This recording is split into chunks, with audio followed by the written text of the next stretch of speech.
네, 안녕하십니까. 수필 세 번째 시간입니다.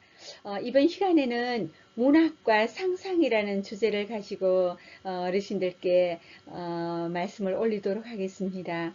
지난 시간에 우리가 어떤 미는 엉뚱해야 된다는 그런 말씀을 드렸습니다. 그래서 항상 고정관념을 없애야 하고, 그리고 기존에 내가 쓰고 있던 색안경을 벗어버려야 됩니다. 그러니까 글을 쓰려고 하면 그것이 시를 쓰든 수필을 쓰든 어떤 문학적으로 생각을 하려고 하면 내가 그동안 가지고 있고 그동안 생각하고 있던 것을 벽을 허물어뜨리고 경계선을 지우고 넓게 생각해야만이 많은 독자들을 내 글 속에 데리고 올 수가 있습니다. 좁은 내 생각만 제시하면 일부 독자들, 나와 생각이 같은 독자들만 수긍을 하고 그 외의 독자들은 외면을 하게 되겠죠. 그래서 항상 이제 글을 쓰면 참 좋은 것이 그동안 내가 아주 고집을 피웠던 이런 부분들이 수정이 되기 시작해서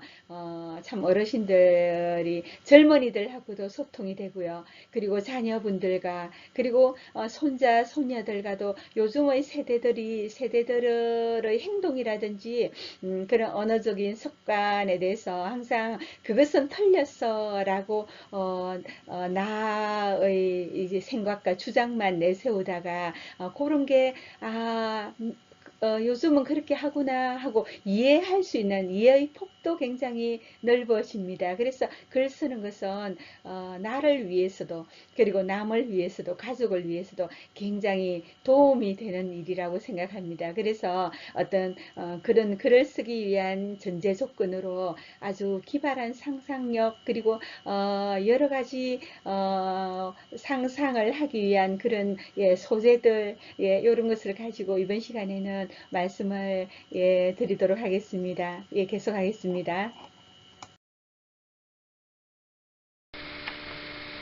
네, 일본의 시인이자 소설가이며 또 영화 감독이기도 한 테라야마 슈지가 어떤 말을 했느냐 하면 어떤 새도 인간의 상상력보다 높이 날 수 없다 라는 말을 했습니다. 그래서 상상으로는 우주를 품을 수도 있죠. 세기를 건너뛸 수도 있고요. 그래서 항상 좋은 글, 이렇게 명문장, 이렇게 쓴 유명한 작가들은 아주 이렇게 물어보면 어떻게 해서 그렇게 훌륭한 이렇게 글을 쓰게 됐느냐 물으면 항상 깊이 생각하고 끝없이 상상하는 힘에서 나왔다라는 그런 얘기를 우리는 들을 수가 있죠.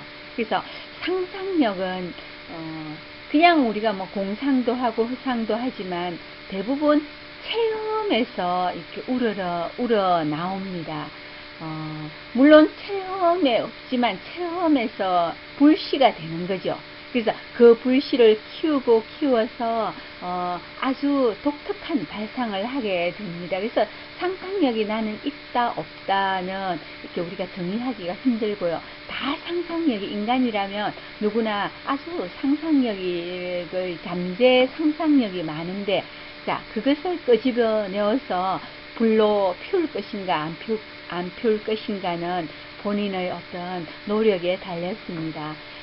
그래서 항상 지금 예를 들면요 문학뿐만 아니라 우리가 자서전 쓰지만 이런 글쓰기뿐만 아니라 미술, 예술, 음악 실제 우리 생활에서도 모든 것이 상상력과 이렇게 연관이 돼서 돌아갑니다.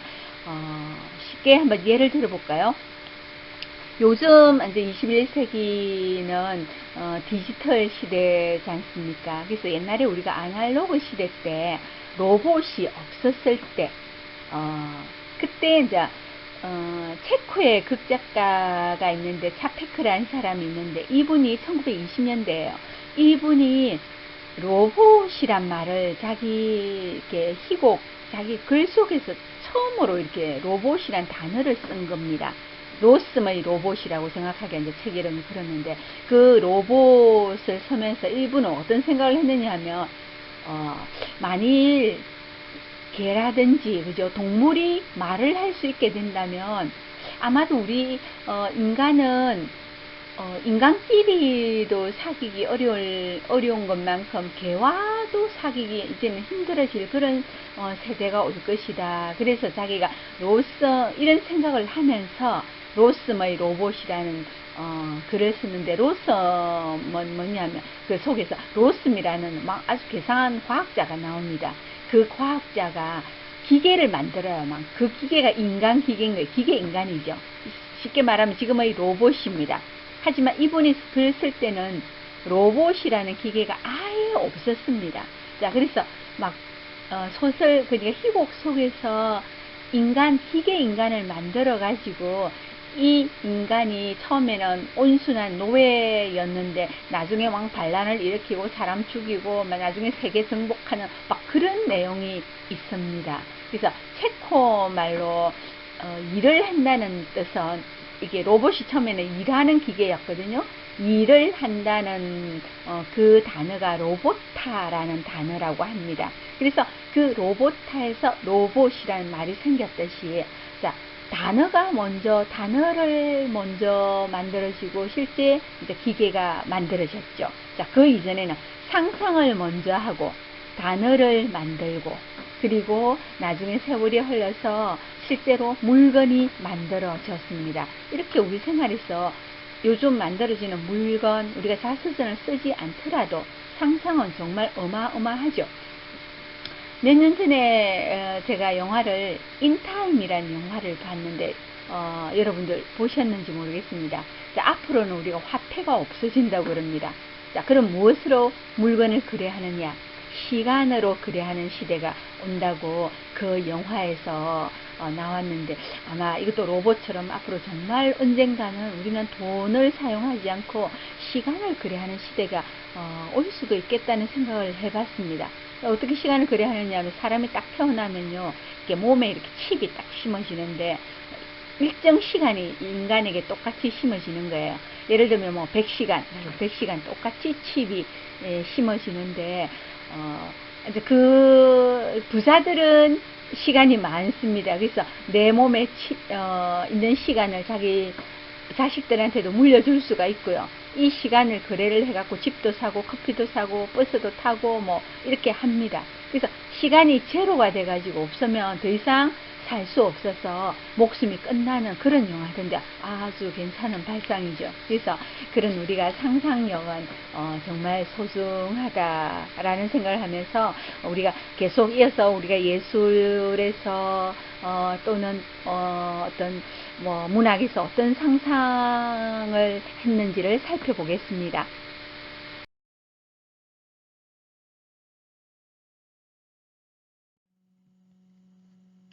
일상을 뒤집는 생각을 한번 살펴보겠습니다.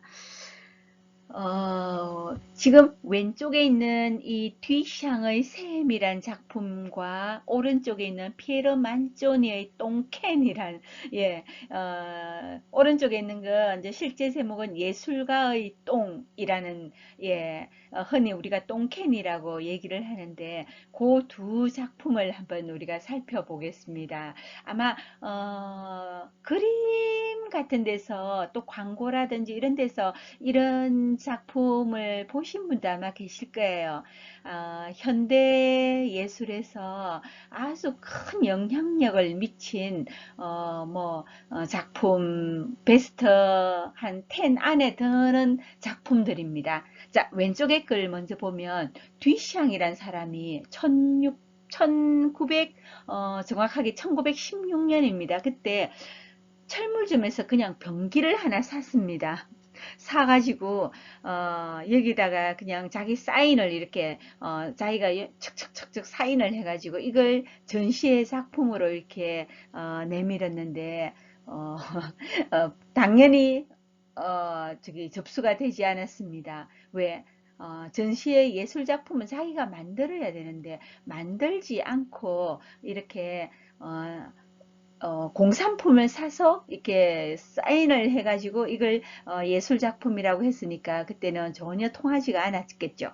예. 근데 샘이란 그 뒷샹의 경우에는 이 샘이란 작품을 통해서 하고 싶어 말이 있었다고 합니다. 이 세상에 있는 모든 존재는 예술이 될 수 있다라는 것을 말하기 위해서 이런 작품을 만들었다고 그러고요. 그리고 오른쪽에 있는 피에로 만존이라는 사람이 똥캔이라는 작품을 또 만드는데 이것 역시 어, 저기 이 속에 자기가 이제 자기의 배설물이 들었다고 해갖고 80개 정도를 제작을 했다고 그러는데 그래가 남발을 막 실을 남발을 다 매겼습니다. 어, 그랬는데 지금 현재 이 중에서 뭐 한 개당 2억 원 정도에 거래되는 것도 있다고 합니다. 역시 이분 역시 예술가라는 것은 고정관념을 벗어나야 된다라는 것을 말을 하고 싶었다고 하니까 참 이 두 작품을 보고도 우리가 굉장히 예술가들은 생각이 굉장히 다르구나 하는 것을 우리는 알 수가 있습니다.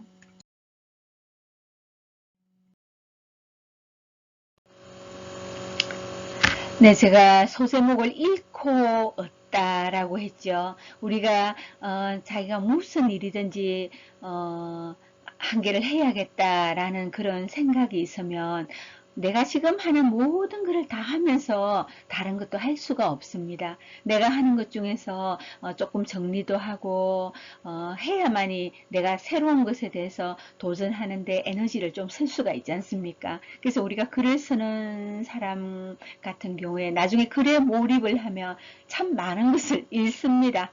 예. 내가 가지고 있던 여러 가지 모임 중에서도 몇 개는 내가 탈퇴를 하죠.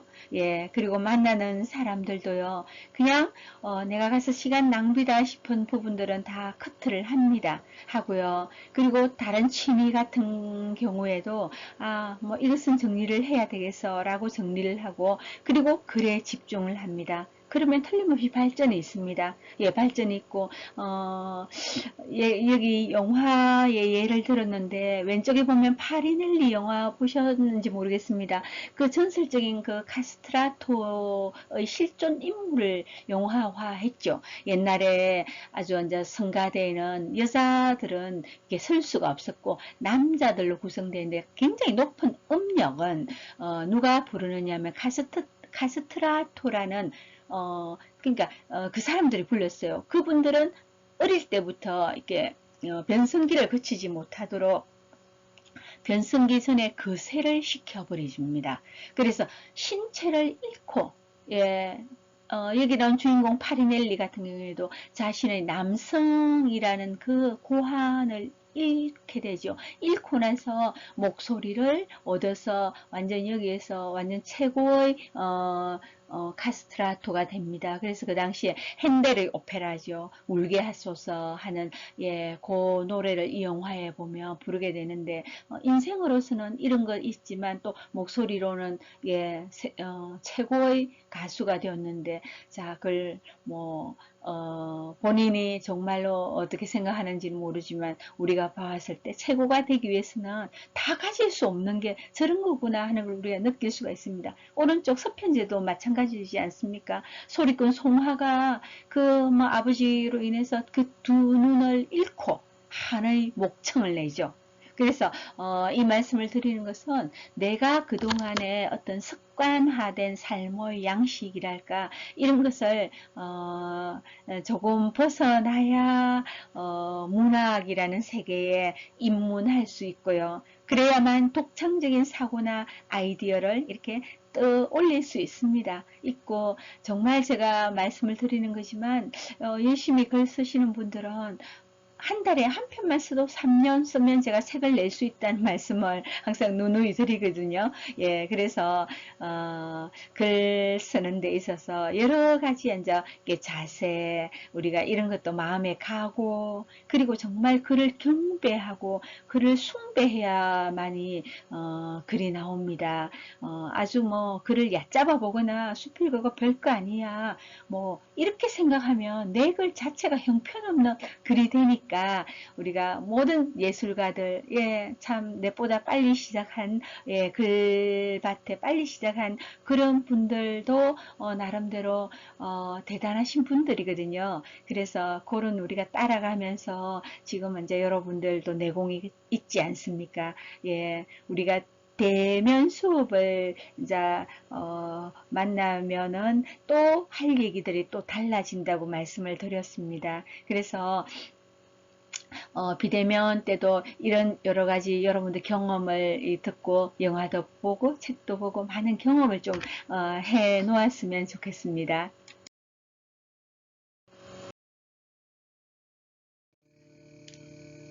아주 상상력이 넘치다가 아주 발칙하게 된 그런 시를 한 편 여러분께 소개해 드리겠습니다. 자, 시 제목만 봐도 굉장히 발칙하죠. 고영민 시인이 적은 똥구멍으로 시를 읽다 일부입니다. 자, 우리가 보통 시를 읽거나 책을 읽으면 무엇으로 읽나요? 네, 맞죠. 눈으로 읽지 않습니까? 눈으로 읽지 어떻게 똥구멍으로 읽습니까? 자, 그렇기 때문에 시가 되는 것입니다. 남과 똑같이 생각하지 않기.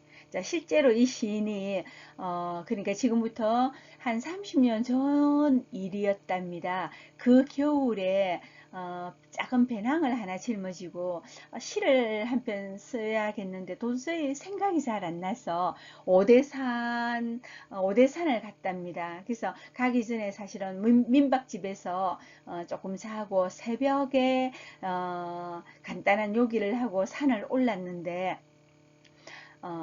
가방 속에는 뭐 남자가 되니까 뭐 구질구질한 걸 넣지 않고 새로 받은 시집 한 권하고 그리고 좀 뭐 당분을 채울 초코파이 하나 하고 그리고 뭐 이렇게 술 한 병 이렇게 넣어가지고 산을 올랐다고 그래요. 그런데 산을 오르는데 그냥 갑자기 생리 현상이 일어난 거죠. 자, 그래서 시가 시작됩니다. 겨울산을 오르다 갑자기 똥이 마려워 배낭 속 휴지를 찾으니 있다 없다? 없다 없는 거죠. 휴지가 될 만한 종이라곤 들고 온 신작 시집 한 권이 전부. 자, 평소 뭐 다른 계절 같으면요. 주변에 막 푸른 잎 같은 거 많을 거잖아요. 그 잎사귀 가지고 휴지 대신 이렇게 사용을 할 수도 있는데, 계절이 겨울이니까 잎사귀는 다 바스락거리죠. 없는 거죠. 그래서, 큰일 난 거예요. 그래서 할 수 없이, 뭐, 어쩌겠어요. 새 시집이지만 책을 찢는 수밖에 없는 겁니다.